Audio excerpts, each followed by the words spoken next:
Hello மக்களே! இன்றைக்கி ஒரு பர்த்டே பார்ட்டிக்கு தான் கிளம்பிட்டுருக்கோம். என்னடா ஸ்டார்டிங்லேயே என் மூஞ்சி உருன்னு இருக்குன்னு பார்க்காதீங்க. என் ஹஸ்பண்ட் தான் வீடியோ எடுத்தாங்க. அவர் அதை எடுக்க சொல்கிறதுக்குள்ள ஒரு வழி ஆயிடுச்சு. நான் இந்த மாதிரி ஒரு ட்ரெயின் தான் வந்து வாங்கியிருந்தேன். அவன் வந்து 2 இயர்ஸ் தான். பர்த்டே பார்ட்டி எங்கேன்னு பார்த்தீங்கன்னா, எங்கள் வீட்டு பக்கத்துலேயே தான் நடக்குது. சரின்னு சொல்லிட்டு இருந்தாலும் குளிர், அதனால் ஜாக்கெட் எல்லாமே போட்டுட்டு நானும் என் பொண்ணும் கிளம்பிட்டோம். அப்புறம் அவங்க வீட்டுக்கு போனால் அழகாக டெக்கரேஷன் பண்ணியிருந்தாங்க. சிம்பிளாக தான் பண்ணியிருந்தாங்க.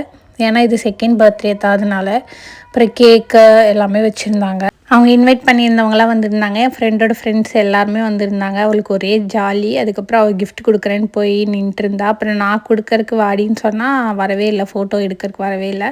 அப்புறம் கேக்கு, சிப்ஸ் அதெல்லாம் சாப்பிட்டோம். அப்புறம் நான்வெஜ்ஜுக்கு வந்து பிரியாணிலாம் வச்சுருந்தாங்க. இது என் ஃப்ரெண்டு கொடுத்த கிஃப்ட்டு, பார்க்கவே ரொம்ப சூப்பராக இருந்துச்சு. அப்புறம் வெஜ்ஜுக்கும் பிரியாணி, தால்ச்சா, அதுக்கப்புறம் ஆந்திரா ஸ்டைலில் வந்து இந்த கத்திரிக்காய் அதெல்லாம் பண்ணி வச்சுருந்தாங்க.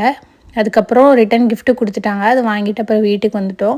வீட்டுக்கு வந்து என்னென்ன கொடுத்துருக்காங்கன்னு பார்த்தோம். அப்புறம் சின்னதாக அந்த பெப்பா பிக்கு என் பொண்ணோட ஃபேவரெட்டு. அதுக்கப்புறம் இந்த பேபி அதெல்லாம் கொடுத்துருந்தாங்க. அப்புறம் சாக்லேட்ஸு, அப்புறம் கொஞ்சம் வந்து ஸ்டிக்கர்ஸு. இப்போ இங்கே வந்து ஸ்டிக்கர்ஸ் வந்து நிறையா வந்து கொடுப்பாங்க ரிட்டன் கிஃப்ட்டில். நிறைய ஸ்டிக்கர்ஸ் கொடுத்துருந்தாங்க. அப்புறம்